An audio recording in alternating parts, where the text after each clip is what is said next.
Hi guys. This is the final turn of Havamal here as M.A. Agartha. Geez, I've forgotten which nation I was playing. It's been a few weeks. Basically, the coronavirus started happening, and the game kind of died out.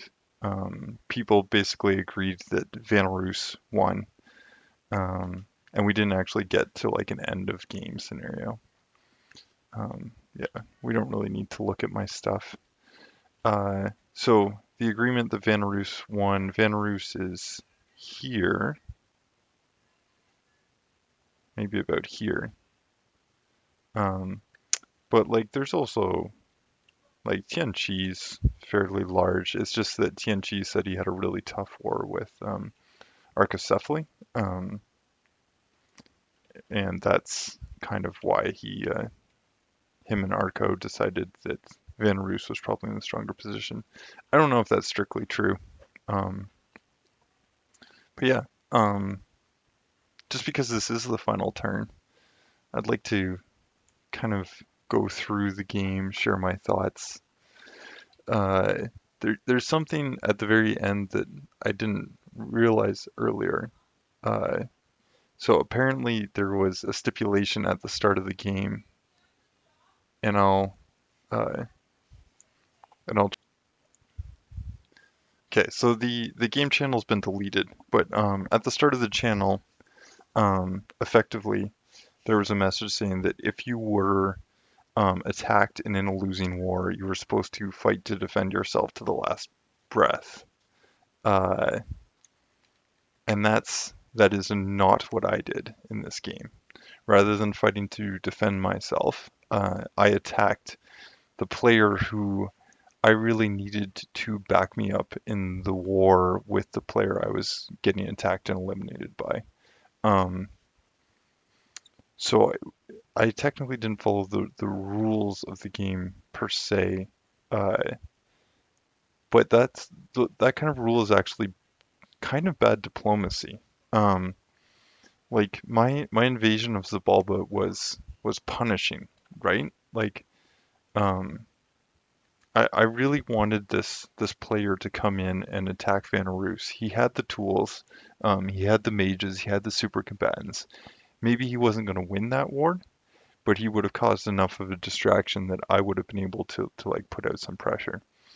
Tian Shi was the other person I could have pressured, right? But Tianqi was involved in a much more serious war with Archocephaly. Archocephaly was the game leader at the time, so it would have been really unfair to expect that kind of support out of Tianqi. Like he's already out there trying to prolong the game state, and because I'm just a minor player in this whole game, I need that game state prolonged. So another player that's prolonging it is good for me, as long as I'm not getting eliminated. Um, so when Vanarus attacked, Zabalba, diplomatically, I had discussions with the player. I thought Zabalba was going to come in to help. Rather than coming in to help, Zabalba came in to vulture. Like he came in, I put all these resources into taking this throne. He came and took the throne. I took it back. He took it back again. Um, so I took his cap and destroyed it. Um, if like in my mind, and this is like if someone had applied these tactics to me, if someone is threatening to invade, but hey, if you just put a token amount of effort into attacking this other player, I won't invade. That's typically a pretty good diplomatic trade. Um, this is a real poison pill approach to diplomacy where I said like, hey, Vanarus is going to win, um, and if he's going to win and you're not going to help me, I'm going to take you out of the game. Um, and that's wasn't in the spirit of this particular game because of the rules in place at the start. But in terms of real life diplomacy, it's actually a fairly valid strategy. If you look at like a lot of Lucid Tactics games, he's good enough at the game. He doesn't need to rely on diplomacy, although he is he doesn't quite acknowledge it, but he is an extremely effective diplomat in his games. Like he generally ensures that he's not in a 2v1 or a 3v1 situation. And I'd like to put up a game after this game of me basically getting the crap stuffed out of me in like a 2v1, a 3v1 situation where I don't use diplomatic discussions proactively, and I just get myself stuck in the worst wars. Yeah, I think it's on turn like 30 something right now, and the game is going terribly.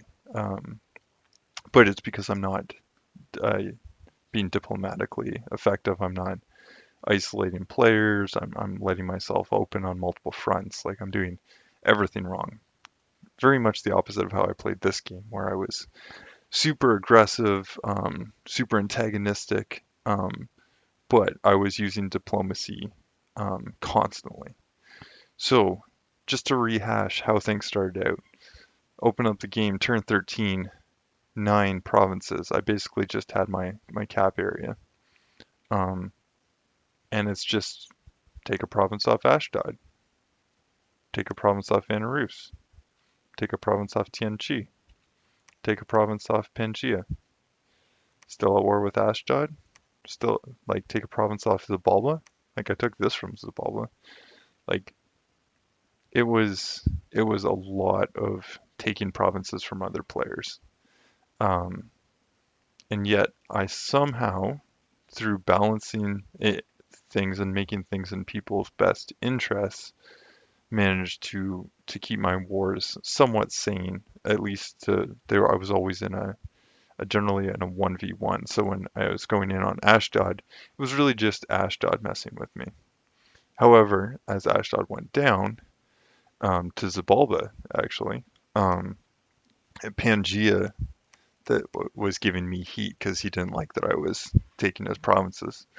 Um, so I had to go with a full-blown war with Pangaea.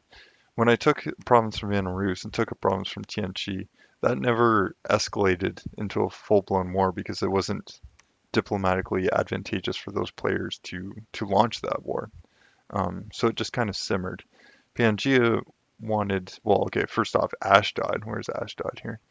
Ashdod didn't like me taking a province from him. So he went to war with me, or not went to war with me, but used resources against me and ended up getting himself eliminated. Same thing with Pangaea. It's not so much that like I was antagonizing him. He wanted a full-blown war and got himself eliminated.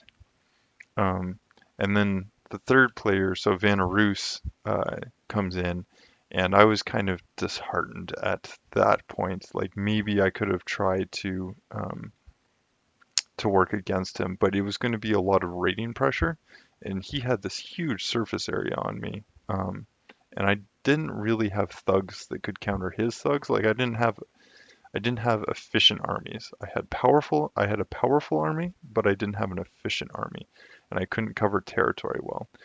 Um, which and I really felt I needed another player. I needed Zabalba, so that was kind of where I went with uh, the ultimatum, which is usually not a good negotiating tactic, and indeed it failed in this game.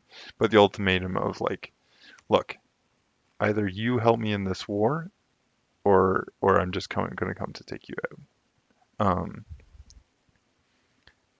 And maybe this is a good example of why ultimatums don't really work. Because I've gone to all this effort. I've really taken Zabalba out of the game um, by sending my army from my cap onto his cap, chewing it up. Um, and then what would I do next? So let's say this game continued. This army, I might stop to destroy this fort actually, but this army would come back to my cap. Like I'm gonna try and hold this cap down with its measly little wall integrity until I can get my army back and maybe bust it open again. And then I would try the similar tactic. Maybe Archocephaly is starting to fall to Tianchi at this point. Like Tianchi's done some damage to Archocephaly. Um, and maybe I can convince him to put resources into fighting Vanarus. Unfortunately, at that point, I'm so far on the back foot. Like I'd be trying to balance the power between Vanarus and Tianqi. Um, I really like it'd be hard to dig out of that because both nations would like it that would fight the other nation, but neither nation would want to give me land. Whereas in the situation where Zabalba and I go against Vanarus, um, in that case, Zabalba wouldn't be so upset if I kept a little bit of land and I could continue growing. So, like, if I think back to the earlier wars, taking a little land off Vanarus, take a little land off of Tianqi, take a little land off Zabalba, take a little bit of land on Ashdod. Oh, you don't like that? Okay, we can go to war and I'll get to keep a little more land. Take a little bit of land off Pangaea. Oh, you don't like that? We can go to war and I'll end up with even more land. Um, I really needed a partner in the Vanarus war that would end up giving me land. Like Tianqi in this scenario would not be that partner. Let's look at thrones and see actually how far along these guys were. So Golden Throne. So this Throne of Earth. So I'm pretty sure Vanarus has three thrones. Um, and I think Tianqi also has three. Not quite showing up here. Um, so it would still be a long slog, but it's in neither nation's interest to let me get reestablished, even if, say, I took my cap circle back, or more than that. It's unlikely that either nation would let me do that. Um, yeah, that's the diplomatic story. In terms of like my game mechanics, like I played a really one-dimensional game, and a lot of that was because of my utter lack of resources.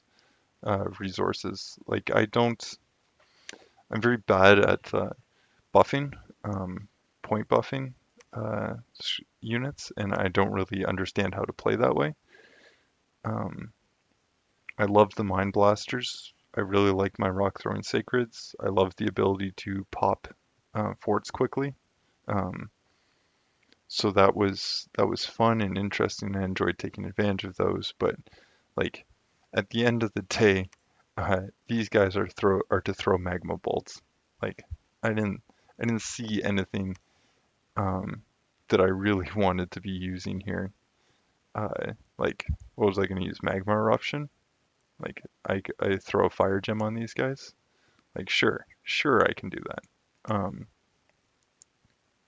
But really it was the magma bolts and like having a critical mass of these units is what allowed me to like just roll through Zabalba whenever I wanted. Um,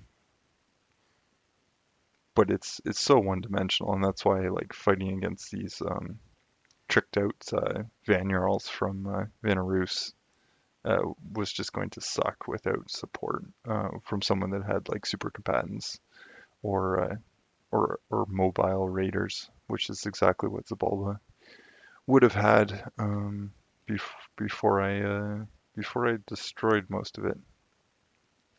Yeah, really interesting game. I find it neat to play from the back foot.